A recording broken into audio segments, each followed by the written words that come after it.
Hello, I'm Jessica.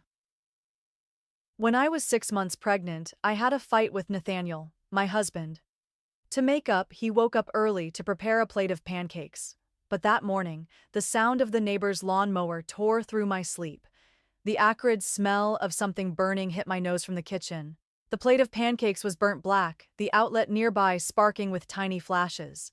Annoyed, I posted in a private Facebook group to complain about Nathaniel's carelessness. The comments that came back chilled me to the bone. Before I go on, when are you listening to this story? And where? Leave a comment below. I promise you'll want to know what happened next, because the truth is scarier than I ever imagined. The air that morning was heavy, like the sticky California heat clinging to my skin. I had just woken up, my head foggy from pregnancy, my body heavy like I was carrying a boulder. My old pajamas clung to my skin, sweat beading on my forehead, even though the ceiling fan spun fast. I dragged myself into the kitchen, slippers smacking against the tile floor. The smell of smoke lingered even though I had thrown open the windows. The pancakes on the table were blackened, the edges of the plate smudged with soot. The outlet nearby hissed, sparks flashing like they were warning me of something. I frowned, my hand unconsciously resting on my stomach where the baby kicked lightly. Last night, Nathaniel and I had a huge fight. I screamed that I wanted a divorce, that I was exhausted by all the times he was thoughtless. He cried, begged me not to leave, his eyes red, his voice shaking. I had never seen him like that. But this morning, staring at the burnt pancakes, all I felt was irritation. I snapped a picture of the mess, posted it in the private wives group on Facebook, writing a few lines blaming Nathaniel. Just minutes later, a notification popped up. The first comment made me freeze. Be careful, your husband might have an accident today. I scrolled further, my breath catching.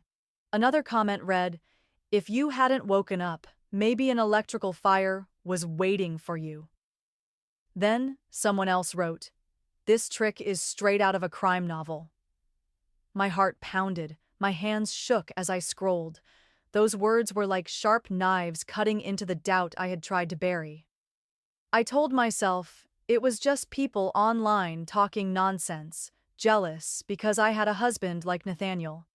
But unease crept in, like someone was watching me from the shadows.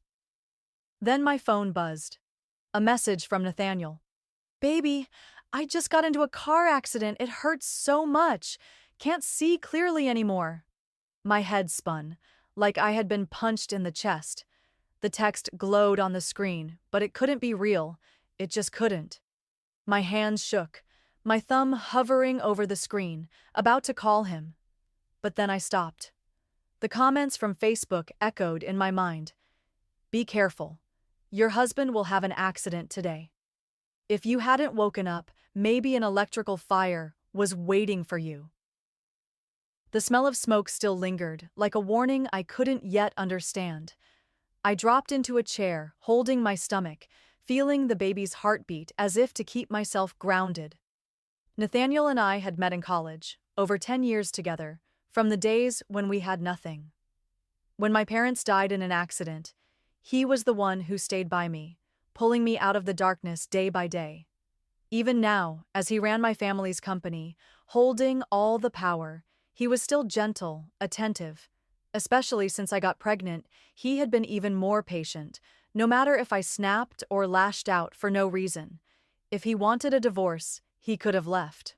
I was just a housewife, nothing to hold him back.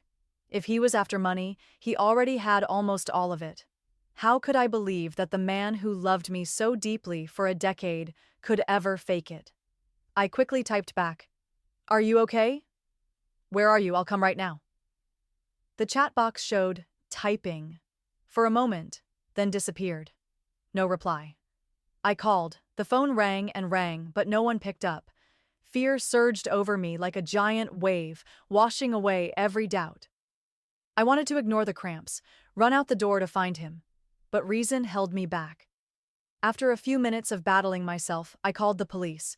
My heart pounded as I explained about Nathaniel's text. They asked about his usual commute. The officer's voice dropped when he told me there had just been a car accident on that route. A personal car speeding nearly 120 miles per hour, the driver drunk. The other car, almost completely crushed her. Survival. Chances very low. Tears spilled down my face, unstoppable. Even in pain, Nathaniel still tried to text me, and I had doubted him. The image of him covered in blood, lying still in the wreckage, haunted me. Guilt pressed heavy, like a boulder on my chest. My stomach clenched, my body trembling. I hurried to call Ashley, my best friend, who worked at a nearby hospital. She confirmed that a traffic accident patient had been brought in that morning, but she didn't know if it was Nathaniel. I called an Uber, rushed to the hospital, still clutching my belly, tears blurring my vision. When I saw Ashley, I broke down, sobbing, clinging to her. Ashley, I'm so scared.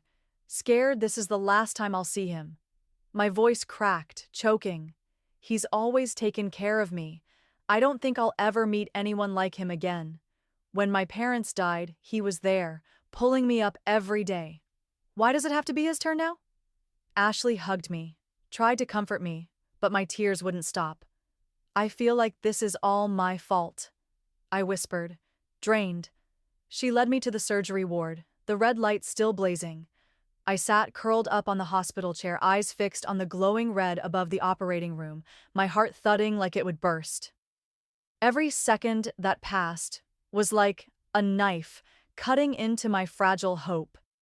As I prayed over and over, begging for a miracle to keep him here with me. It felt as if God had heard my prayer.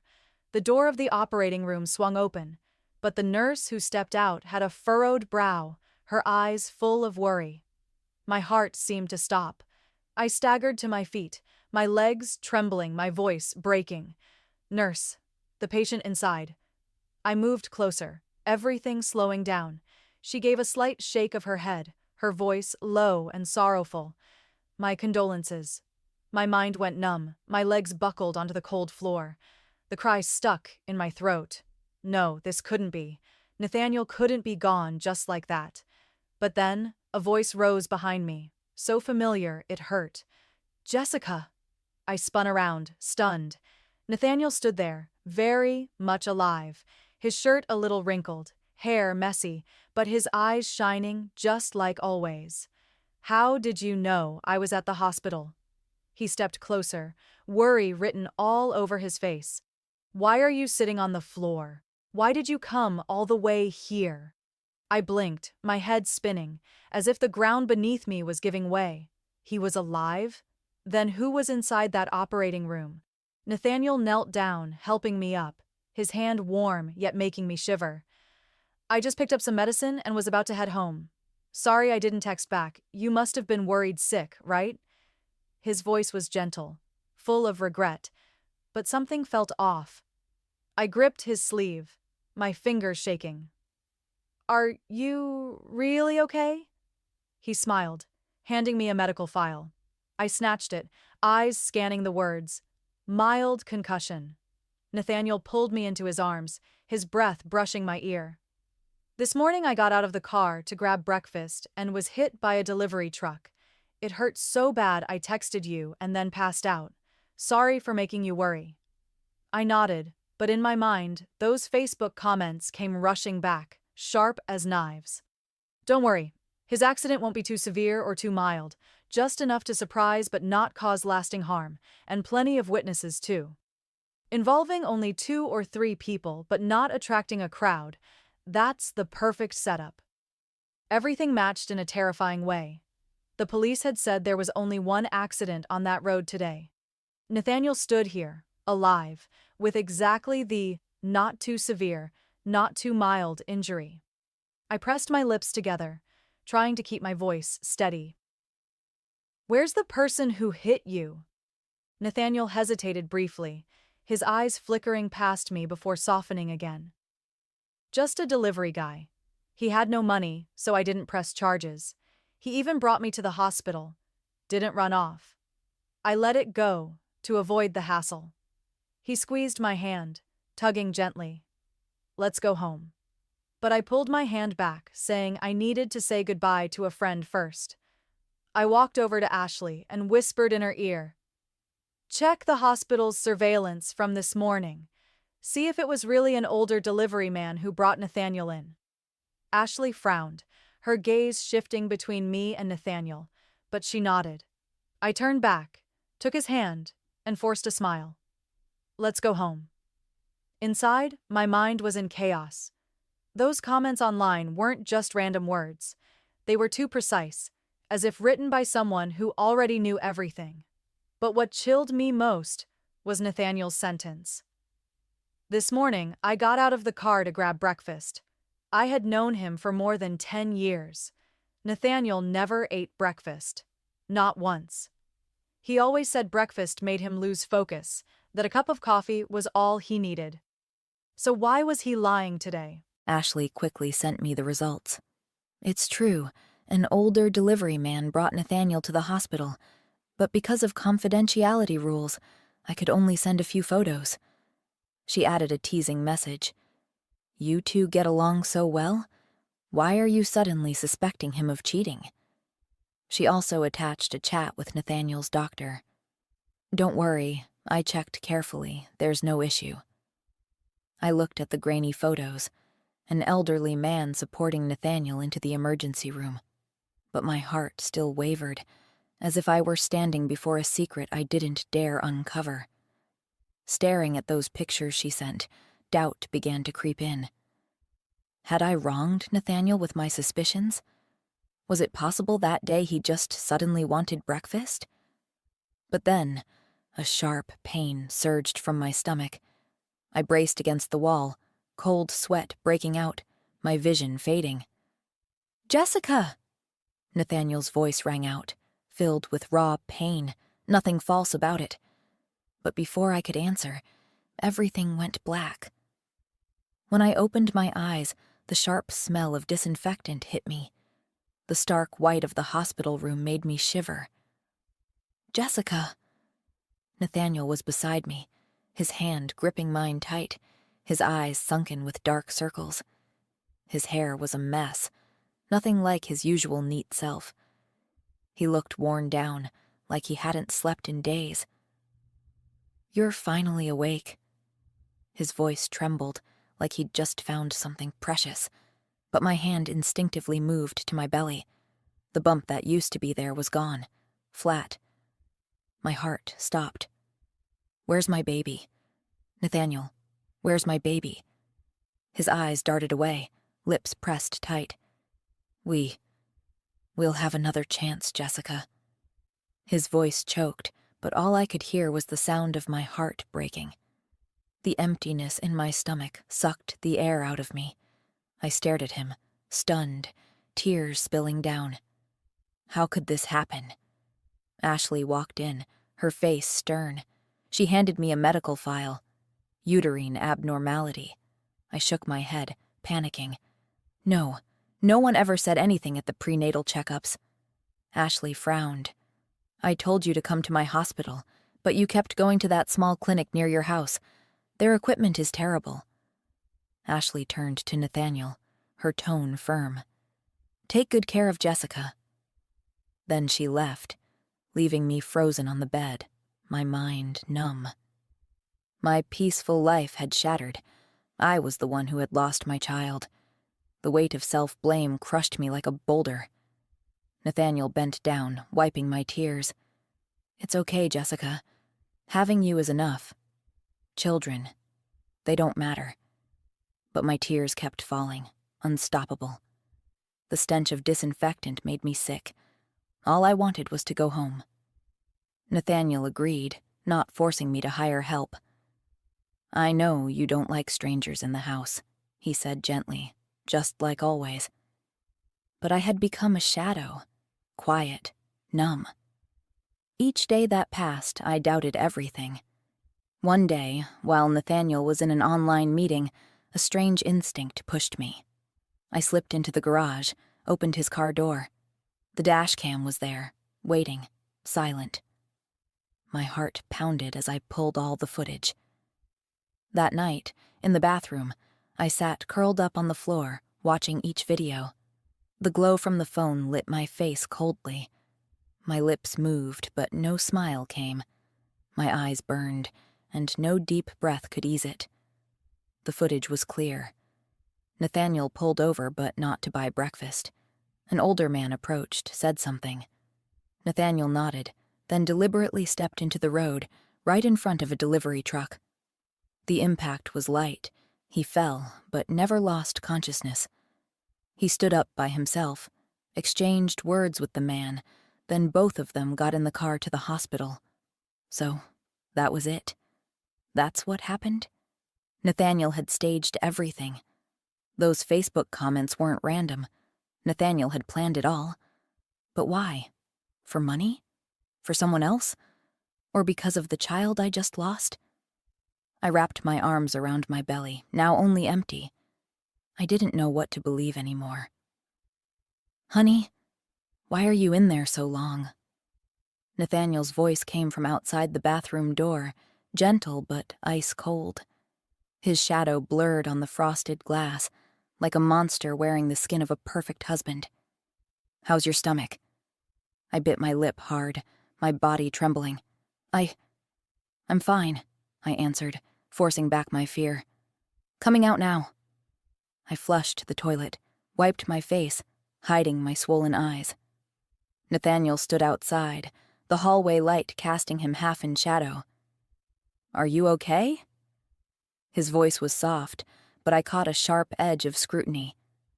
He pulled me into his arms, his hand stroking the back of my neck, his deep voice rumbling against my ear. "We should see a therapist, okay? Seeing you like this, I'm really worried." I froze, my arms limp at my sides. A therapist? He wanted me to think I was crazy, that my suspicions were delusions, but I nodded, my voice small.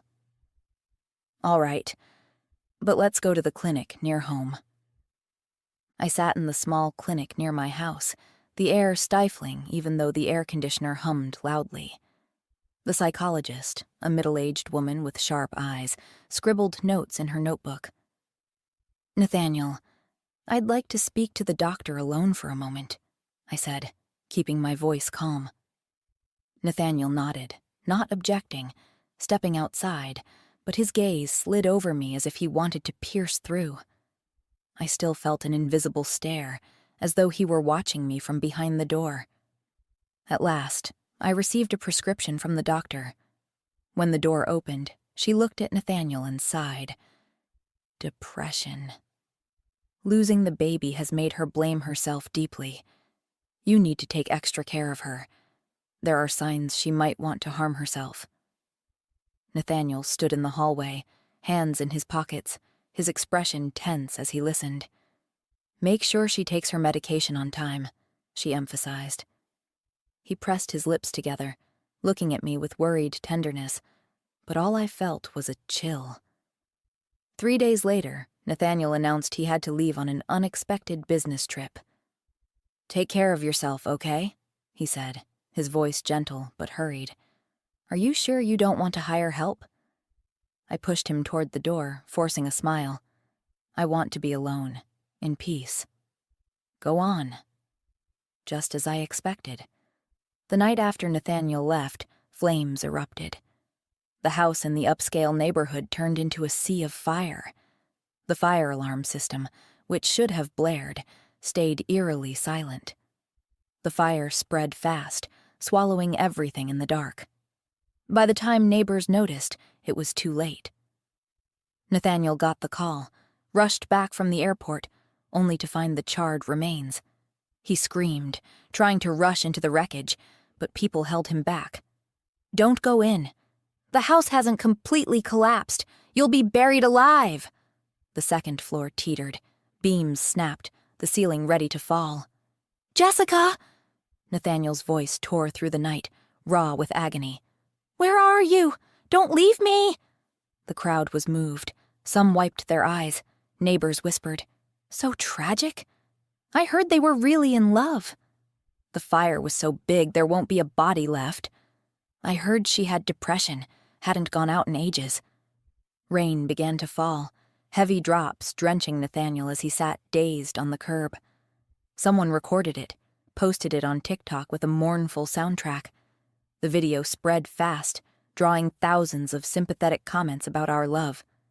The police, finding the antidepressant prescription and the ashes, suspected an accident or suicide.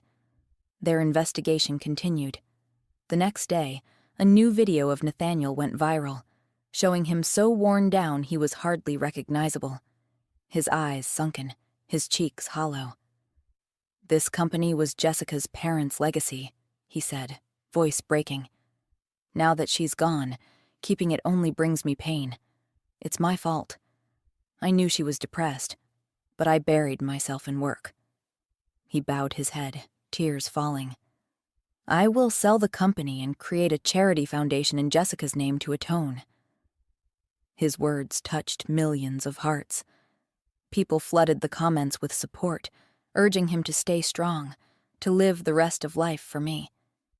At the foundation's opening ceremony, Nathaniel wore a suit, but his gaunt figure couldn't be hidden. The crowd was silent, eyes red, swept up in his tragic story. "I believe he'll do good work for Jessica," someone said. "A man this devoted is rare?" Nathaniel held the microphone, his voice steady and deep. "Thank you for your trust. I believe Jessica is still waiting for me to finish this work." The atmosphere was heavy, full of grief.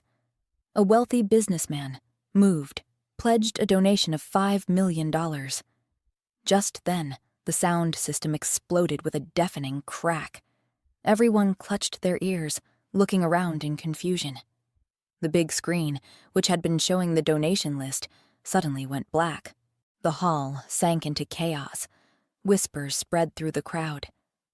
"What's going on? Technical glitch?" someone murmured. "Or is this some planned surprise?" another guessed. "Nathaniel isn't in the mood for such tricks," a different voice argued. Under the doubtful stares of everyone, the big screen flickered back on, showing the first image. A man holding a woman's waist under dim lights, their intimacy undeniable. The crowd erupted. "That guy looks familiar," one said. "It's just his back, but it looks like someone I know." Nathaniel stood frozen on stage, his face stiff, panic flashing in his eyes. "Turn it off now," he shouted, his angry voice echoing across the hall. But the technician didn't move. The next image appeared, Nathaniel gently wiping a woman's lips in a restaurant, his gesture tender and indulgent. Even though her face was partially hidden by the angle, everyone could feel the affection. "What is this?" someone exclaimed. "That's not Jessica. I've seen her pictures." By now, Nathaniel wasn't shouting. He lunged straight for the control table, but a staff member blocked his way. "You?" Nathaniel glared, his face filled with disbelief. The technician's expression didn't change. "Sorry, Mr. Nathaniel." He gave no explanation. Nathaniel trembled, his fists clenched tight, eyes bloodshot. More photos flashed, each one clearer than the last, until the final image showed two people on a bed with white sheets. Gasps rippled through the crowd like breaking waves. At that moment, the doors burst open. Ashley walked in, white blazer, black dress, looking a little worn. Her eyes brimmed with sorrow and regret, though the careful traces of makeup were still visible. The light touch of cosmetics only made her seem more fragile, more pitiful. "Nathaniel, when I got your call, I came right away," she said, her voice full of regret. "I believe Jessica wouldn't want to see you drowning in grief forever." Nathaniel's eyes bulged, his face drained. Why are you here?" The crowd exploded. "That woman. She looks exactly like the one in the photos," someone shouted. All eyes turned from the screen to Ashley. "She was Jessica's best friend, almost like a sister," one of my friends explained to the confused onlookers. "But now it seems—" Ashley walked closer to Nathaniel, clearly unaware of what was unfolding. She had intended to appear, to pave her way into Nathaniel's charity circle later, but she had walked straight into this mess. With so many eyes burning into her, even Nathaniel glaring at her, Ashley finally realized something was wrong. "Nathaniel, what's happening?" Her words choked as she looked up at the giant screen. Her chest rose and fell. This, she screamed, her voice cracking. "This is fake! These are AI-edited photos! Someone's trying to ruin me! Show yourself!" Nathaniel joined in, his voice trembling with anger. "Ashley and I are innocent. Who dares disgrace me like this? I could never betray Jessica." The screen went black again, then a video began to play. A car door opened, slender legs stepped in, then Nathaniel leaned down, kissing a woman hungrily. "I miss you so much I'm going insane," he whispered with desire. "I only get mornings and after work with you." The woman pouted. Isn't it because you won't divorce?" Nathaniel gritted his teeth. "Divorce?" "You don't know how cunning her parents are. They set up the will so the company shares only pass to Jessica or her child. They were guarding against me all along." The woman laughed. "So what? You've already dealt with her parents too?" Nathaniel growled. "I've done everything for you, babe." The hall went deathly silent. On the screen, Nathaniel and Ashley clung to each other, undeniable. Then another clip played, even more shocking. "Get to the hospital now. She found out already." Ashley's voice came through the phone. Nathaniel scowled. "Damn it. Why did she wake up so early today? By now the house should have been ashes," Ashley snapped. "She's on her way to the hospital. Hurry up." Hearing that, Nathaniel on screen exploded with rage, his eyes blazing cold fury. Then the woman's voice again. "If not for you, not for her money, who would ever want to be her friend?" Nathaniel cut her off. "Don't worry. Even if she escaped this time, I'll find another way." The video ended, leaving the hall in dead silence. Nathaniel and Ashley collapsed to their knees on stage, trembling as if cornered with no way out. "No! This is fake! Completely fake! Edited with AI!" Ashley screamed, her hair matted with sweat, her carefully applied makeup now smeared. Nathaniel followed, his voice shaking but laced with fury. "I know who's behind this. It has to be Jessica's cousin. He's always been eyeing her fortune." He turned to the crowd, his eyes bloodshot. "Now that Jessica is dead, everything belongs to me, so he's pulling this dirty stunt to slander us. Whoever the coward is that did this, step out and face me." The crowd froze, eyes flickering with doubt and confusion. No one looked at Nathaniel with sympathy anymore.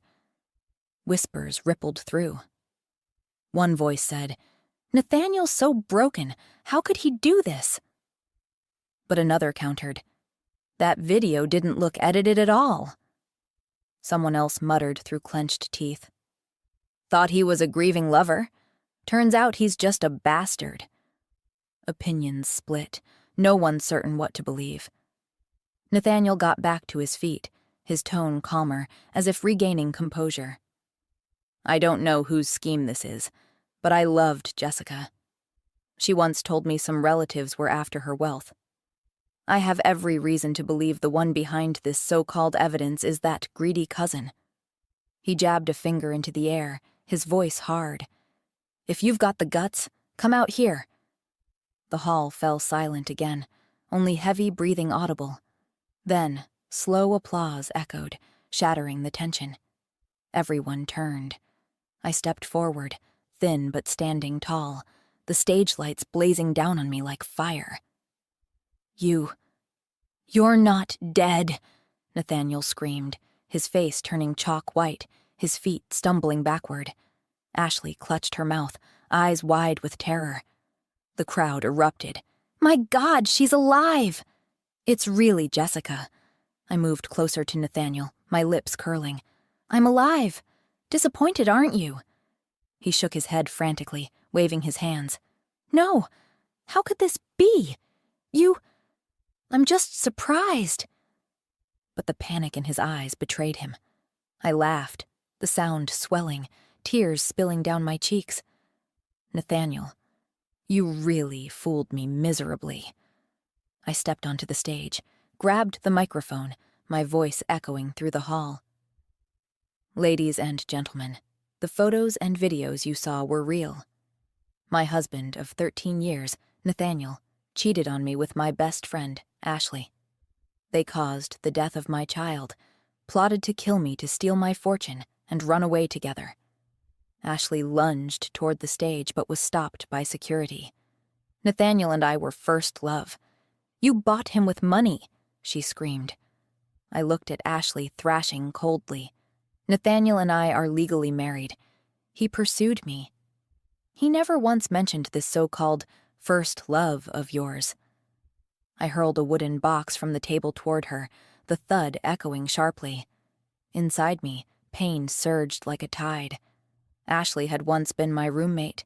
When buying things, I always bought for two, for me and her, bringing her home, treating her like family. Yet she had deceived me from the beginning. She once told me to be independent, warned me not to be just a housewife, mocked me for being weak, dependent. But now, looking back, it's clear she's the one chained by love her whole life. I turned away from her, facing Nathaniel. What I never imagined, my voice trembled, was that my parents' deaths were tied to you and Ashley. I continued, my tone sharp as ice. In my darkest days, you swore you'd protect me, give me a future. I believed you, but every pain I suffered came from you. You came to me for money, staged my parents' accident, then pretended to love me to seize the company. Nathaniel staggered, his face ashen. Jessica, you're crazy. I didn't do anything. But his voice cracked, weak, unconvincing. I gestured, and the screen lit up again, playing an old recording. Nathaniel's voice whispered to Ashley. Her parents' accident was perfect. No one suspects a thing. Now we just wait for her to have the baby. Then the shares are ours. The crowd screamed, horrified. Ashley shrieked, "That's not me! It's fake!" But no one believed her anymore. At that moment, the police marched in, cuffing Nathaniel and Ashley. "No!" Nathaniel thrashed. "Jessica, you misunderstand. I love you." But his eyes were those of a man unmasked, no longer the husband I once loved. I had gathered every piece of evidence, from the dashcam footage restored at enormous cost to the photographs taken by a private investigator. A longtime driver of the family company, who had worked with my parents, provided the final piece. He witnessed Nathaniel tampering with the car that caused the accident killing my parents. Combined with the charge of attempting to murder me, Nathaniel and Ashley were sentenced to life in prison. Nathaniel's reputation online collapsed, and the donation money was reclaimed. I did not soften. Nathaniel's family had benefited from me for years, while he was the one who killed my parents. He had to pay the price, but what tightened my chest was the truth about the child I lost. After the appointment with the psychologist, I checked my health with a doctor I trusted. "Your uterus is completely normal," he said, his eyes grave. The investigation later revealed that the LED skin therapy lamp Ashley had given me had been altered, emitting harmful UV rays that caused the miscarriage. Ironically, Nathaniel knew nothing about Ashley's scheme. He had wanted me gone in the house fire with our child, but once I miscarried, he quickly changed his plan, using my depression as a convenient excuse. My suspicion grew after watching the dash cam. I started noticing every little thing. Nathaniel suddenly became obsessed with the microwave at home, a strange detail. When he was away on a trip, I called a technician to check. They discovered he had rigged it with a remote trigger. At night, it would run at maximum power, sparking fire, ensuring I would disappear quietly in my sleep. I shuddered, imagining the flames devouring me the way they had consumed the house. When I had seen through Nathaniel's entire plan, I had already left earlier, slipping away into the night, watching everything unfold from the shadows. Luckily, my parents had prepared. Though Nathaniel held outward control of the company, many veteran employees remained loyal to my family. They helped me gather evidence, positioned people at the charity event, where Nathaniel had planned to use the foundation as a fraud. His plan collapsed like the very fire he had lit. The photos exposing Ashley came from one of her alternate accounts, which I traced thanks to years of knowing her habits. I once thought of her as a sister, but now I saw only a traitor. 2 years later, I walked into the headquarters of my family's company, California sunlight streaming through the glass, warm like my parents' embrace. Though I had been away from business for a long time, the lessons from my parents and my university studies helped me find my rhythm again. I stood before the family portrait in the office and smiled. "I did it," I whispered. The company, my parents' legacy, was back where it belonged. I ran it with pride, using its profits to expand the charity foundation and support those betrayed like me. Every evening, I opened my laptop and read stories from the support group. "Thank you, Jessica. Your story gave me courage," one message read. I smiled, my fingers gliding across the screen. I was no longer the shadow of myself. Nathaniel and Ashley were only the past. I touched my stomach, where my child had once been, and drew a deep breath. "Mama has taken back justice," I said. "We are free now, and I will live well. For you, for my parents, and for myself."